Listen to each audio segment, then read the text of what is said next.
में यानी तूफान बनना प्रारंभ हो गया। यहाँ से जब धरती माता का जल नीचे जाता है और यहाँ से जब धरती माता चेत और चैत के समय कर्म होती है, तो यहाँ से जब आंधी तूफान की तरह कर्म फव्वारा नीचे की ओर जाता है तो समुद्र की लहर में ठोकर मारता है और समुद्र का लहर खड़ा होकर अपने इधर बूंदों की वर्षा करता है। ताली बजाओ, तभी करता है। यहाँ समुद्र की लहर कैसे खड़ी होगी? कोई पवन देवता के झोंके में थोड़ी ना होती है। ये जब नीचे गर्म यहाँ धरती होती है तो उसी प्रकार से नीचे जो गैस जाता है और गैस जब जगह नहीं निकलता तो पानी को अपना हिलोरा देता है और हिलोरा के पल्लर में फिर यहाँ से अपना समुद्र महाराज खड़ा हो जाता है। और जैसे ही समुद्र महाराज खड़े होते हैं तो वहां से बूंदों की वर्षा होती है। ये बिल्कुल प्रकृति कह रहे हैं, इसे कोई बनाने वाला नहीं। इसी प्रकार से यहाँ बावनगढ़ 57 परगना में धीरे धीरे जैसे धरती माता सिर जाने, इसको सिरदार मेरी दीप कहा जाता है, पूरा बन के तैयार हो गई। यहाँ से बूंदों की वर्षा होने लगी। जहाँ जहाँ धरती दाई है वहाँ वहाँ बूंदों की वर्षा होने लगी। अचानक की बात नहीं प्यारे, हर जगह पर जल रुकना प्रारंभ हो गया। जब बरसात के समय में जल अपने माता गंगा जाती है तो हर घाटों नदी नाली पर रुक जाती है, ऐसी जगह पर रुक जाती है। तो यहाँ पर झाड़ पेड़ पशु पक्षी जो भी जीव प्राणी है, यहाँ पर कई बार ऐसे जीव भी है जो जल इकट्ठे होने के बाद पंख वाले जीव भी प्रकट हो जाते हैं ना भैया? हाँ, प्रकट हो जाते हैं। तो इसी प्रकार से जब जैसे ही यहाँ जल का फूट तरह आगमन हुआ, यहाँ पर धरती दाई में पशु पक्षी जीव प्राणी झाड़ पेड़ का कुछ दिनों के बाद यहाँ पर आगमन हो गया। यहाँ पर किसी ने झाड़ पेड़ों को नहीं बनाया, नहीं, ये तो प्रकृति की देन है। अब यहाँ से सम्मान के साथ में प्यारे पूरा बावनगढ़ सुंदर सजने लगा। बावनगढ़ मतलब है 52 लाख झाड़ी, 1.25 लाख वनस्पति, ये पूरा बन के तैयार हो गया। 1.25 लाख झाड़ी वनस्पति पूरी बन के तैयार हो गई। यहाँ किसी ने नहीं बनाया। कुछ दिन के बाद दोनों रावण और कुसुमा बेनी विचार में पड़ गए। दोनों की क्रिया प्रिया संघर्ष होता है और बहुत दिनों के बाद मेरे प्यारे दोनों की यहाँ से क्रिया प्रक्रिया से एक बेटे का आगमन होता है और उस बेटे का और उसके बाद में 7 बेटियां हैं, एक बेटा और 7 बेटियां। तो यहाँ पर बेटा का नाम कोडी में कोसुडोम रखा जाता है और बेटियां का नाम क्या रखा जाता है? बड़ी बेटी का नाम गंगा, गोदावरी, हीरो गंगा, ताप्ती, नर्मदा, वेदगंगा, ऐसा करके 7 बहनों का नाम रखा है। 7 बहना हुई और उनका एक भैया हुआ और जिनका नाम रखा गया कोडी बनी के माध्यम से गणाधिपति। ताली बजाओ, गणाधिपति। यहाँ पर कोडी में कोसुडोम धीरे धीरे नाम चेंज हुआ तो उनका नाम रखा गया गणाधिपति। अब गणाधिपति का मतलब गणेश भगवान नहीं, गणाधिपति का मतलब है भोले बाबा, भोले परम शक्ति शंभो बाबा दा। गणाधिपति का मतलब है सर्वप्रथम इसको गण को संभालने वाले को बोला गया था गणाधिपति, और वो गणाधिपति है हमारे शंभू बाबा। अब शंभू बाबा की बहना यहाँ अपने आधार पे जाए तो पुणे के माध्यम से 7 बहना है। बड़ी बहन का नाम है गंगा, गोदावरी, राय गोदा, तेज गोदा, पेनगंगा, पेनगंगा और हीरो गंगा। इन्हीं को बीच में लेना पड़ेगा गंगा के नाम से माई नर्मदा का भी नाम। ये 7 हैं, 7 बहनों का आगमन हो गया। एक समय की बात है प्यारे, यहाँ पर समय की अवधि चलती रही, धीरे धीरे काफी आगमन हो गया। जैसी समय की अवधि चली भैया तो एक दिन समय का समय था।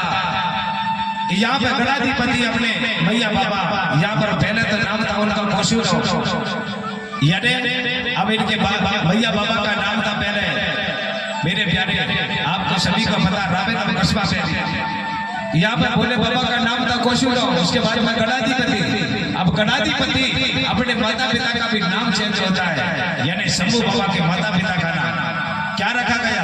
हिंदी में उनको बोलते हैं विजयमान राजा और कुलित्र देवी। ये भी धीरे धीरे चेंज हो गया, ये ध्यान रखना है।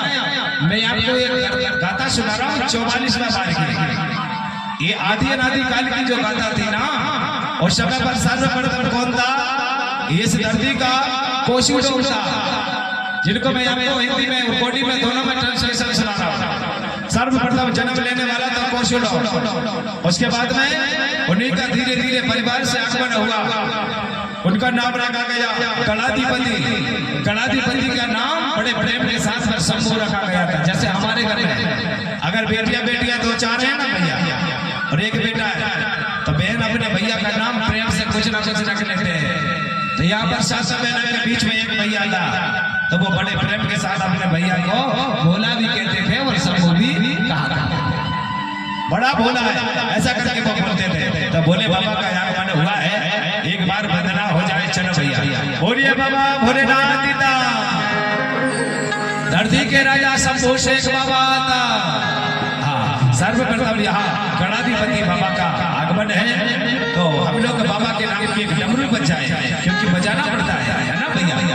बोलिए डमरुआ पाले जी जी। और क्या कहते हैं, ये बोले शंभू बोले नाथ डमरू मधुर बजाने वाले।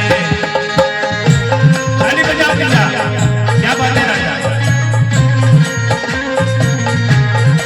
ये बोले शंभू बोले नाथ डमरू मधुर बजाने वाले।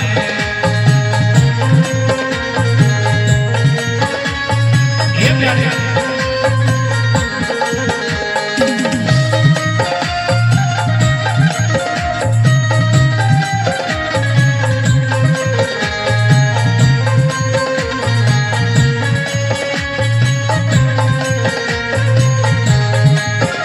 बोले शंभू बोले नाथ डमरू मधुर बजाने वाले।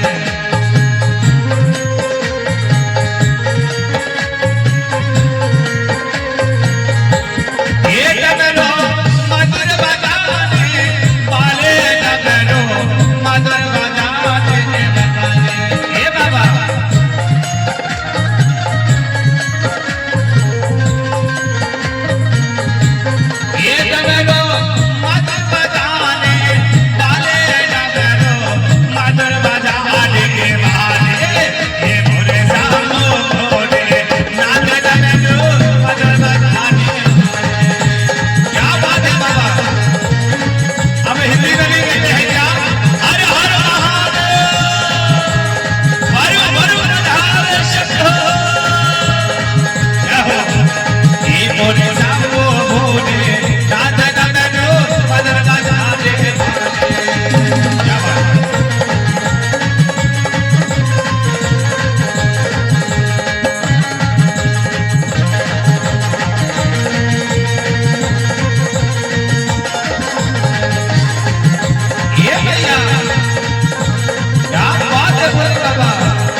और कैसे ये अमर गोद में बाबा जनने और जनने रे बोल बाबा।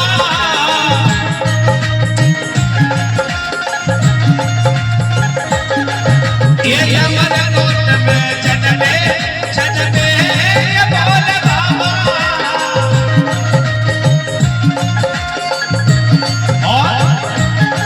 और क्या जिंदगी में जमाना शबी के भैया बाल राजा और कुलित्रा देवी यहाँ पर भैया बाबा है। और क्या ये बोले शंभू बोले नाथ डमरू मधुर बजाने। ये भैया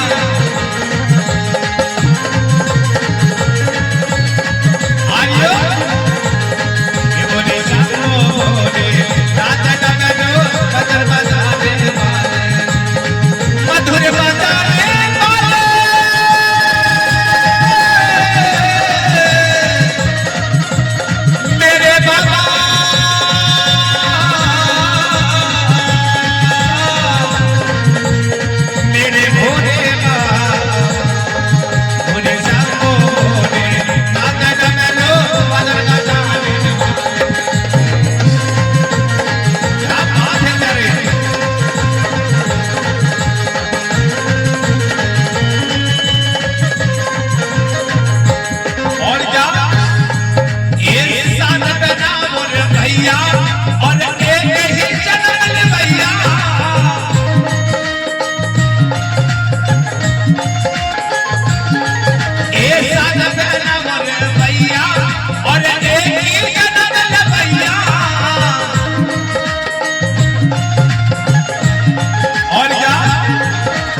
उसके बने घुमावे।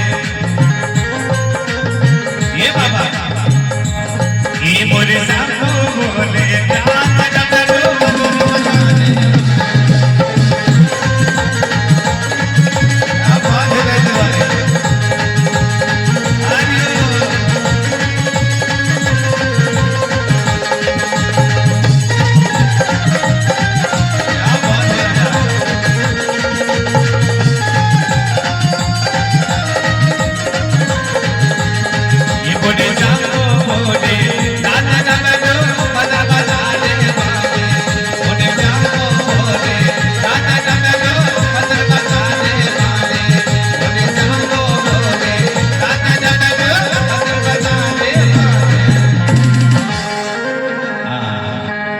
बाबा भोलेनाथ पिता। हम क्या बताएं, ये भैया बेंच वाले पहली बार आए। हमारे जो बेंच वाले हैं ना, उनकी थोड़ी तबीयत खराब हो गई, हमने बीच में छोड़ दिया। तो हमने कहा भैया तुम्हारी तबीयत ठीक हो जाए जब आ जाना, इसलिए हमको थोड़ा डिस्टर्ब लग रहा है। आप भी समझ रहे होंगे थोड़ा सा, है ना? क्या है ये भैया थे खाली, हमने कहा चलो बार आप ही बजाना थोड़ा सा, और चलो जैसा भी है वो भी साथ दे ही रहे हैं, है ना भैया? हाँ, अब आप लोग भी साथ दे देना तो बेंच वाले की बन ही जाएगी। और बोलिए दादा ताई का। हाँ तो अब याद रखना है, भोले बाबा का जन्म कहाँ हुआ है? बताओ भैया, बताओ बेना, कहाँ हुआ है? आप लोगों ने सोचा होगा भोले बाबा का जन्म कैलाश में हुआ है ना, सुना था आपने? हाँ, पर आपको नहीं पता है बाबू, यहाँ पर तो देखो ना अमरकोट की धरती में आगमन हुआ है। कहाँ? अमरकोट की धरती में। और उनके पिता का नाम क्या है? भूल नहीं जाना, लिख लेना। कोई पूछे, कोई भी वेद पुराण में तब बताना कि हमारे गुरुजी ने बता के गए। उनके पिता का नाम है विजयमान राजा और कुलित्रा देवी, उनके भैया बाबा है ना? याद नहीं भूलना आप। हाँ, और नहीं तो पता चल रहा है कि भोले बाबा का आगमन। आप लोगों ने तो कहा है कि भोले बाबा के जटों से गंगा बहती है, और मैं यहाँ पर बता रहा हूँ कि भोले बाबा की बड़ी बहन का नाम गंगा है। ताली बजाओ, गड़बड़ है कि नहीं है? बहुत बड़ी बात है। अब यहाँ पर बताइए कि भोले बाबा के जटों से गंगा बहती है, और हम यहाँ कह रहे हैं कि भोले बाबा की बड़ी बहन का नाम गंगा है। तो फर्क बहुत है, इसलिए पहचान जाननी पड़ेगी। ये भैया यहाँ पे बाबा का भी जन्म हुआ, इसका मतलब है बाबा की शकल है ना, इसलिए तो बाबा का जन्म हुआ था। अब आप सोचोगे भगवान बाबा भगवान है, हाँ तो हमारे लिए भगवान है ना, पुरखा है ना वो हमारे, तो बराबर भगवान है, कहने की क्या बात है? हमारा पुरखा को हमें भगवान कहना गलत नहीं है, पर एक बात जरूर है, बाबा भोले बाबा का जन्म हुआ था।